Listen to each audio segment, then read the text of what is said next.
Jail में काफी वक्त मिला सोचने का, पढ़ने का, और कई किताबें पढ़ी, पॉलिटिकल किताबें पढ़ी, अपने स्वतंत्रता के आंदोलन की किताबें पढ़ी, गीता कई बार पढ़ी, रामायण पढ़ी, महाभारत पढ़ी। आज मैं अपने साथ एक किताब लेके आया हूं, ये भी मैंने कई बार पढ़ी, भगत सिंह की जेल डायरी। आप लोगों ने पढ़ी है? पढ़ना इसको जरूर, खरीद लेना, खरीद के इसको पढ़ना, भगत सिंह की जेल डायरी। जब भगत सिंह जेल में थे आज से 90-95 साल पहले, उन्होंने जेल के अंदर अपने लेख लिखे थे, वो लेख इसमें है। और जेल के अंदर से उन्होंने बाहर कई लोगों को खत लिखे थे, उन्होंने अपने क्रांतिकारी साथियों को खत लिखे थे, उन्होंने देश के युवाओं के नाम खत लिखे थे। बलिदान से पहले साथियों को अंतिम पत्र 22 मार्च 1931, ये खत उन्होंने जेल से लिखा और उनके साथियों तक पहुंचाया अंग्रेजों ने। बटुकेश्वर दत्त की बहन प्रोमिला को पत्र, बचपन के दोस्त जयदेव गुप्ता को पत्र, वाइसरॉय को पत्र, ये सारे पत्र अंग्रेजों ने भगत सिंह के पहुंचाए। युवाओं के लिए जो पत्र लिखा, वो पत्र बाकायदा युवाओं के एक सम्मेलन में पढ़ के सुनाया गया। भगत सिंह की शहादत के 95 साल बाद आजाद भारत के अंदर एक क्रांतिकारी मुख्यमंत्री जेल गया। मैं अभी जेल गया, मैंने जेल से एक ही पत्र लिखा था एलजी साहब को। 15 अगस्त था, देश का स्वाधीनता दिवस था। देश के आजादी के दिवस के ऊपर दिल्ली का मुख्यमंत्री दिल्ली सरकार की तरफ से झंडा फहराता है। मैंने एलजी साहब को 3 दिन पहले चिट्ठी लिखी, 15 अगस्त के 3 दिन पहले, कि एलजी साहब, मैं चूंकि जेल में हूं, मेरी जगह आतिशी जी को झंडा फहराने की इजाजत दी जाए। कुछ गलत तो नहीं लिखा?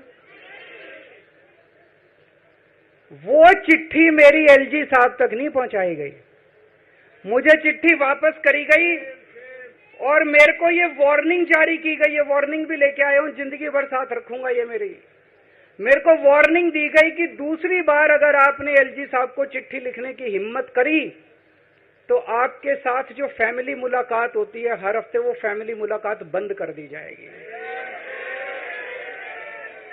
मैं मन में सोच रहा था, अंग्रेजों ने भी नहीं सोचा था कि आजाद भारत के अंदर 95 साल के बाद अंग्रेजों से ज्यादा क्रूर और अत्याचारी शासक इस देश के ऊपर आएगा।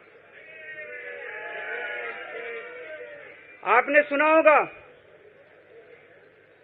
बटुकेश्वर दत्त और भगत सिंह ने असेंबली में एक बम फेंका था, या सुना सब लोगों ने?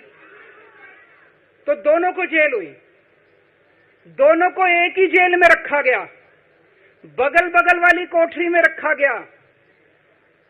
ये मैं चिट्ठी पढ़ के सुना रहा हूं आपको भगत सिंह की, जो उन्होंने प्रोमिला को, बटुकेश्वर दत्त की बहन को लिखा। कल रात बट्टू को किसी दूसरी जेल में भेज दिया गया है, तब तक वो उनके साथ ही था भगत सिंह के। ये चिट्ठी 17 जुलाई 1930 की है। उनकी जुदाई मेरे लिए असहाय हो रही है। भगत सिंह लिख रहे हैं बटुकेश्वर दत्त की बहन को कि बटुकेश्वर दत्त की जुदाई मेरे लिए असहनीय हो रही है।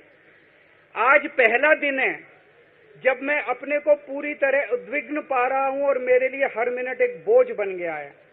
एक मित्र से जुदा होना सचमुच सगे भाई से भी ज्यादा प्रिय थे मेरे को बटुकेश्वर। तो दोनों साथ रहते थे। 95 साल के बाद मनीष सिसोदिया और केजरीवाल एक ही केस में जेल जाते हैं। मनीष सिसोदिया को अलग जेल में रखते हैं, मेरे को अलग जेल में रखते हैं, साथ मिलने की इजाजत नहीं दी जाती। आजादी की लड़ाई जब हुई, जवाहरलाल नेहरू जेल गए, महात्मा गांधी जेल गए, बाबा साहब अंबेडकर जेल गए, चंद्रशेखर आजाद जेल गए, अशफाकुल्ला जेल गए, कितने स्वतंत्रता सेनानी जेल गए, कई कई सालों तक जेल गए। जब वो जेल जाते थे, उनसे मुलाकात के लिए उनके साथी उनसे मिलने जाया करते थे, उनके घर के लोग जाते थे, उनके रिश्तेदार उनसे मिलने जाते थे और जब वो मिलने के लिए जाते थे वो उनसे पॉलिटिकल बातें करते थे। वो उनसे बातें करते थे कि कैसे अंग्रेजों को उखाड़ के फेंकना है जब मिलने के लिए जेल में जाते थे। जब मैं जेल में था एक दिन संदीप पाठक मेरे से मिलने के लिए आया। मैं भी पॉलिटिकल आदमी हूं, वो भी पॉलिटिकल, हमारी पार्टी का संगठन मंत्री है। आके उसने मेरे से पॉलिटिकल बातें करी, और क्या करता, रोमांटिक बातें थोड़ी करता। तो पॉलिटिकल आदमी वो, पॉलिटिकल आदमी मैंने उससे पूछा देश में क्या चल रहा है, उसने देश की पॉलिटिकल हालत बताई। मैंने उससे पूछा पार्टी में क्या चल रहा है, उसने संदीप पाठक को ब्लैकलिस्ट कर दिया गया, उसके बाद मेरे से मिलने नहीं दिया गया। भगत सिंह जब फांसी पे चढ़े उन्होंने सपने में भी नहीं सोचा था कि ऐसा भारत होगा। केजरीवाल के हौसले तोड़ देंगे। आज मैं आपके सामने खड़ा हूं और मैं पूरे विश्वास के साथ कह रहा हूं कि जेल के इन 150-200 दिन जो मैं जेल में रहा, इन दिनों ने मेरे हौसले को और 100 गुना बढ़ा दिया है, कम करने की बजाय साबित कर दिया हमने। अब मैं देश के सारे नॉन बीजेपी मुख्यमंत्रियों से हाथ जोड़ के विनती करना चाहता हूं, अब अगर प्रधानमंत्री जी हिम्मत करें आप पे फर्जी केस करके आपको जेल में डालें,